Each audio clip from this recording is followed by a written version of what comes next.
Hello, everyone, and welcome to another episode of the Dangerous Jobs podcast. I'm your host, Apolonia Rockwell, and today I am delighted to have Tyler Traweek with us, who's with Conco. Tyler, how are you doing today?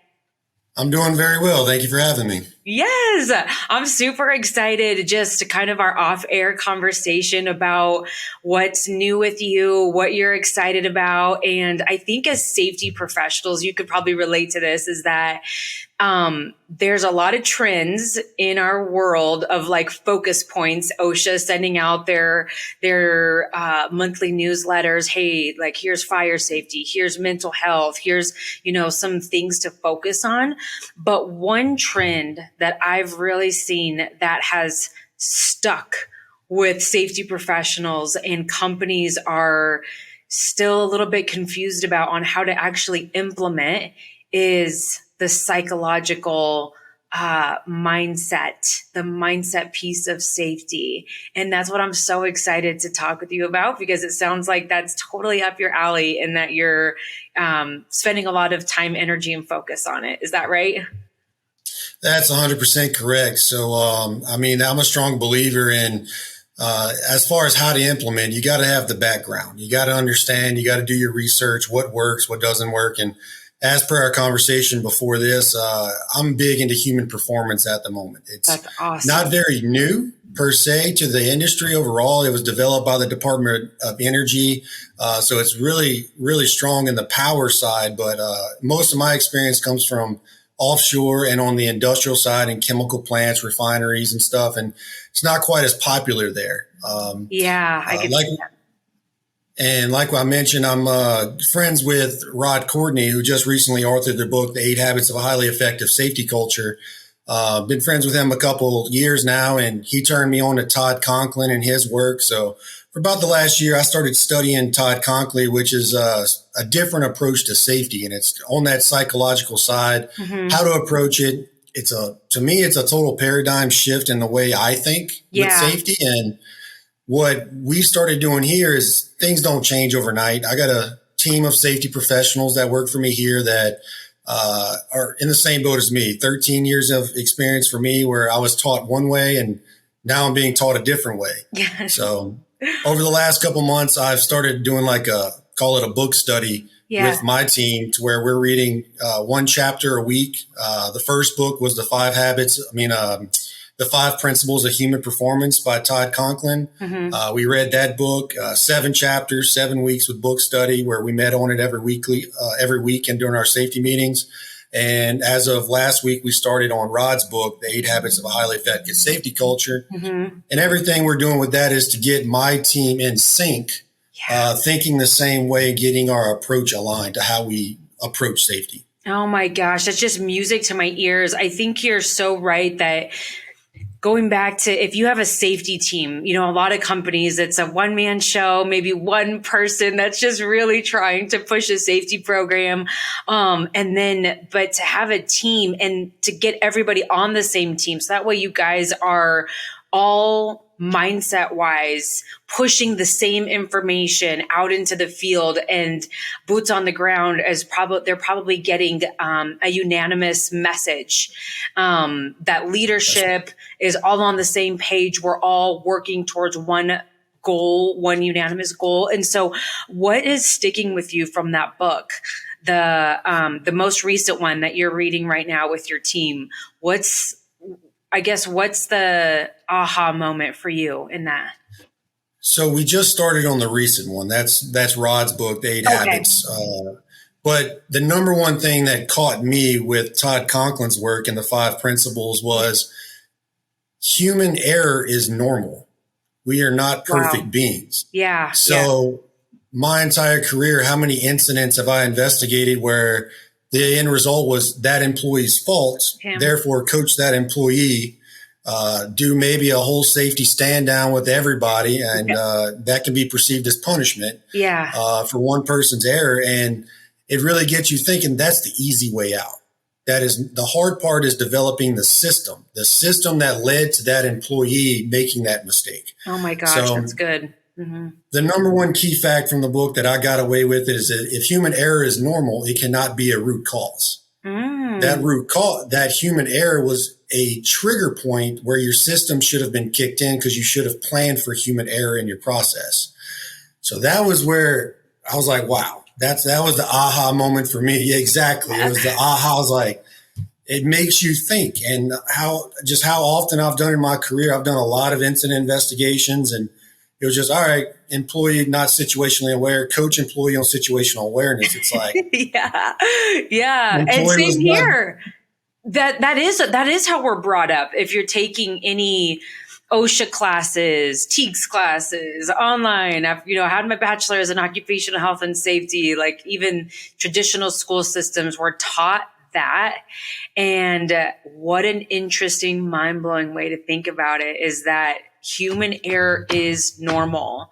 And so what are you doing? What I hear you saying is, how are you building or maybe improving your processes and systems to consider that we're all humans and that there's going to be mess ups. And so I think that's a huge takeaway. And what about what's on your mind with the psychological piece and the human performance piece? I mean, is there something that your team is really excited about there, or tell me more about that? To sum up that last point, I think it's one sentence that Todd, again, not mine, coming from Todd Conklin, was you have to make it safe for your employees to fail. So that kind of sums up that whole previous thought. I've never heard it said that way before. That's really good. I love it. And that's, it's in my email signatures. I put it in all my presentations that I do for my work. And that's the point, is we have to build the systems to account, to make it safe for employees to fail, because we don't live in a perfect world. Our employees are not perfect. They will never be perfect. Therefore, you're wasting your time to try to perfect employees, which is where kind of the BBS, behavioral based safety, kind of stem from that. How do you get your employees to change behavior? Not saying it's completely wrong. I'm just saying with human performance, I believe the model's better. And that's where I've started to really research and grow and take into the human performance approach versus trying to control the employee. Let's look at our system and make it safe. No, I think that's a great point. I think it's profound. I've never heard it spoken like that, where how can we look at our systems and make it safe for employees to fail? Because I think that as a safety professional, and as I'm sure people that you connect with, it's probably echoing the same message that safety professionals, we could be spinning our wheels week after week, month after month, and year after year in our profession, wondering, how can I achieve zero? How can I get our employees to be perfect? Like, this pressure is on me to have zero incidents. And so I think that that's where a lot of safety professionals can find themselves in ruts even. And I think that the way you framed it, the way that it was framed, can just give a new perspective. So I think that's really cool. What else is on your mind? What else are you excited about right now? Well, I think taking that's the most exciting thing for me right now. I mean, there's a lot of technology coming out there that's always exciting. But for me, part of my approach to safety, expanding off of the human performance is the key thing is you can know everything in 1910, 1926. You can know that book verbatim, cover to cover. It's worthless if you can't influence people to buy into it. Oh, yeah, that's great. Yeah. So again, continue on with the psychological safety. That is just where I'm at. That is, building relationships is key. The reason I'm here at my company now is my boss, Tim Meyer, has the same approach. He came from the sales background, recognized that our company needed to grow. And one of his biggest things are to revamp and take our safety program to the next level. And he recognized relationship building is key to that. And when he saw my approach and how keen I was, treating the janitor the same as you treat the CEO, gaining that respect from all employees. That way, when you say something, it resonates and not just, it's that guy who's paid to say that stuff. Yeah. So it's big. So you have to have your approach and your research and your knowledge, but then you have to adjust your delivery depending on who you're speaking to. And so being adaptive, which comes with, there's a bunch of theories out there. Emotional intelligence is one I really like, on how to identify what makes somebody click, what motivates that person, and then adapting your leadership style to that person. So I believe, I'm not taking it. Field safety is very important. Don't get me wrong, but that psychological side, that influential side, that's the challenging part. I mean, anybody can take a piece of paper and check safe, unsafe, safe, at risk, yes, no to an audit. And that's you. That's right. You can not talk to anybody and get an audit done, which is proactive safety. We do it here. I'm not taking away from it. But the challenging part is that psychological side, where how do you get your supervisors to recognize these hazards and to do this before you come? And it's not that, oh, the safety man's coming today, let's clean it up. Is how do you get their buy-in? How do you gain their respect and to know that you're there for them? Absolutely. And you know what? So much is resonating there. I mean, that is profound too, is that I love how you frame that. You can be the number one CSP, most knowledgeable, know all of your OSHA regs inside and out. But if that knowledge is kept inside your brain and you're the safety know-all at the company, that is useless still if you are not able to influence those around you. And if you're not able to communicate a message that will inspire others to change and do things differently. And so that is such a great message, because I'm a safety professional. I'm a safety nerd. I get it. I love digging into regulations. I love learning new programs and new ways to do things, right? So I love that. But you're right. If I can't communicate on and inspire, then it's useless, because it ends with me. And so the way we connect and build relationships is ultimately how we're going to make a change. So that's awesome. So a couple of things there, just questions running through my mind. So say a safety professional is listening and they're like, Tyler, I like what you just said, and what you said makes a lot of sense. And I have a department that I'm really struggling with. I have maybe a crew or two that just, I'm not able to make that impact. There's a tension between us and I just don't know how to get through it. Can you give me some advice on how I can start taking some steps in that direction of influencing and changing? Can you give me some advice there?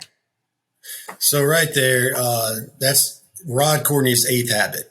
And that is, you cannot, and you started to mention this, you can't start and be the end of your safety culture. You have to get other people involved. Yeah. If you're the larger your company is, the harder it is for you to reach people. So what Rod talks about is, you find your mascot. You find the person who's most influential, and you influence that one person, that popular person, that funny person, the one that everybody flocks to. Yes. You go and get on that person's good side. You influence one, they're going to influence 20.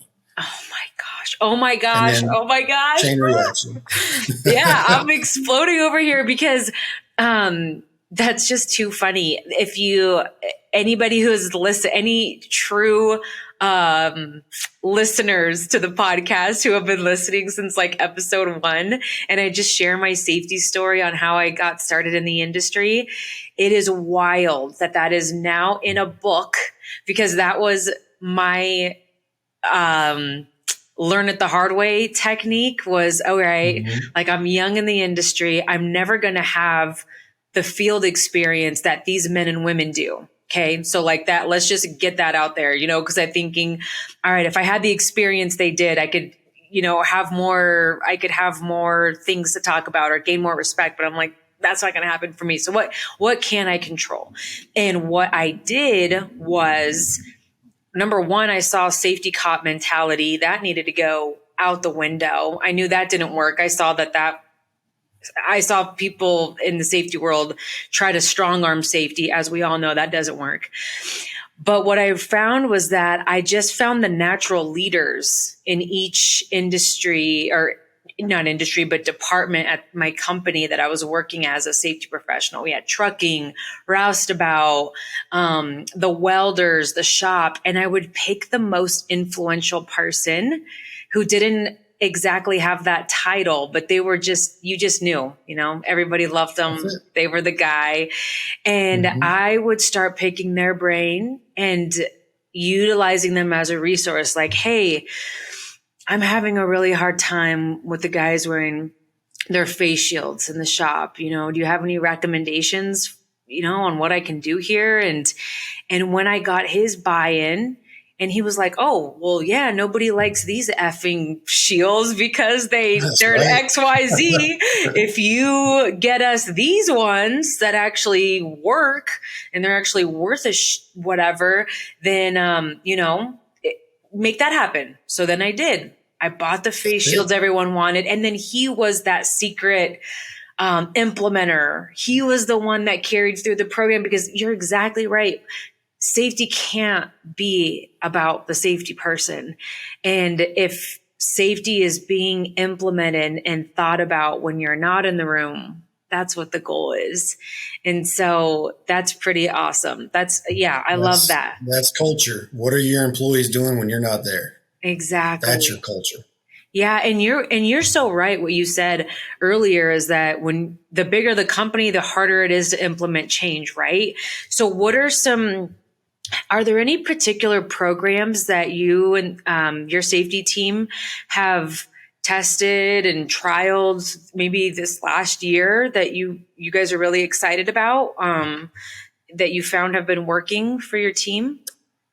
Well, with our current situation at my company is we had a foundation built whenever I took over, but let's call it a cracked foundation, right? There was a lot of disorganization. So it took a year and a half just to get organized, to do a gap analysis of what we have and don't have. We had 10 years of previous safety managers that had files upon files upon files, and it took us a year just to organize that. So I've been here 2.5 years. So we're really just in the fundamentals. Let's get communication. How do we share lessons learned? What is the process for submitting an incident report? We're at the bare basics right now. And we've come a long way. We've done a lot. We've gotten systems in place, and we've communicated that out to our employees, and things have gotten a lot better. And the key there was relationship building. Yeah. I got my team in line by setting, when I came here, I set a vision statement, a mission statement for our department. I developed strategic goals. I had a safety department improvement plan with a checklist and expected due dates. Then from there, I built KPIs, key performance indicators that we meet on weekly, and then project lists. And I just got everything organized. And the KPIs was largely focused on relationship building, to have kickoffs with our crew, to get kickoffs with our customer. And kickoff, by that, I mean just a quick little phone call and say, hey, before you go out, here's some safety tips. I'm your safety guy. If you need anything, call me. And so it's just really just fundamentals. It comes back to relationships, and everything else is falling into place over time. You can't wave a magic wand and have your safety department and program just perfect overnight. Back to who to report incidents to. I mean, how do we track incidents? How do we track CAPAs from those incidents? So this human performance is future, right? I'm getting my team to become subject matter experts on the matter, but we're not making any changes out to the field yet. This is internal to my group. My intent is in the future to slowly implement these principles into our program. So, anything exciting? No, I mean, we're just building relationships, gaining the trust. And how many times my safety team comes in and say, hey, this guy pulled me to the side and just laid out this big personal issue for me. And I mean, it works. I mean, all you need is the relationships. I mean, even if you got just the most basic safety program written out, build relationships. Going back to your example, talking about the most influential person and getting face shields, we will never know that person's job better than them. Absolutely. better resourced than them. So you have to get their trust, which you did, and they gave you honest feedback. And then you took that feedback and reinforced it with a change based on their recommendation. You made it happen. And that was based off of your relationship. And that's what's effective. And so, I mean, as far as big new initiatives, yeah, we got drive cameras installed in our fleet. We got a new safety software we're using that tracks analytics, but nothing beats the expectation of my team building relationships with our crews and customers. Oh my gosh. I think it's so refreshing to hear you say, go back to the basics. These things are basic. And what I like, a theme that I hear you talk about is that you come from an approach of very practical safety. I think that you're right. Again, we could go get really excited about new programs or new technology, which I'm all about new programs and new technology. I love that stuff. But you just said it all goes back to relationships, because the software sure as heck isn't going to do anything if the guys and girls in the field are like, there's no buy-in here. I don't know how to use this. I don't want to use this. I don't even understand the why. And most importantly, I don't even trust the safety person that is trying to shove this down our throats. I don't even know what they do all day. There's no relationship there. And so to hear you talk about that being the number one priority as a safety professional, as somebody of influence in a company, what I hear you saying is, if you're looking to take your safety program, if you're looking to take your company culture to the next level, improve your relationships this year. And I think that's, yeah, absolutely. Yeah. Yeah. And so with the relationship building too, has your company, a company the size, and I know you have a ton of employees and a ton of different divisions, the mental health side of things, where you touched on it actually not that long ago, of somebody shared with one of your safety professionals, hey, here's what's on my mind. Like, I had this really big challenge. I had this really big struggle that obviously was rooted because there was trust there. Right. And so, has your company, or have you done anything else with the mental health side of things, and your employees? I've been seeing some mental health first aid toolbox topics, or, maybe just more gentle preliminary conversations around mental health, how important that is. Have you guys done anything like that, or anything you'd like to share there? So as far as that, we have an EAP program. And so mostly what we do on our end is just letting people know resources are there. Yeah. When it comes to that, yes, we build trust with employees, but when someone needs professional help, let the professionals handle it. And our key role in that is to make sure those individuals who we recognize need the help know where the resources are, and we make it as easy as possible for them to reach out to those resources. Yeah. It's just, you got to be very careful with, not being trained in that area, or being a medical professional and crossing the line. So, I mean, yes, if you're a relationship, you talk to somebody like they're your friend, and you comfort them, but it's like, you got to be blunt and honest and have that managerial courage to say, look, I think it's time for help. And here you go. Here's the resources for you. I think that's great advice, that we're not the professionals in all things, and understanding where to draw that line, as far as, hey, I've helped as much as I could. Now let's take it to the next step, and let's get you connected with a resource that our company provides, or maybe it's something that the company doesn't provide. Here's just some additional resources, because certainly you're right. We don't want to fall in this trap as safety professionals to be to take care of every single problem, every single challenge within the organization. We can't carry that on our shoulders too. We need to think outside of ourselves and be resourceful as well. So yeah, no, that's good. And to bring this to an end, Tyler, again, I just can't thank you enough for your time today. I really appreciate all the practical advice that you've given the listeners, but on a final note, anything else on your mind? Anything else kicking off this new year? Or just, any advice for anybody listening?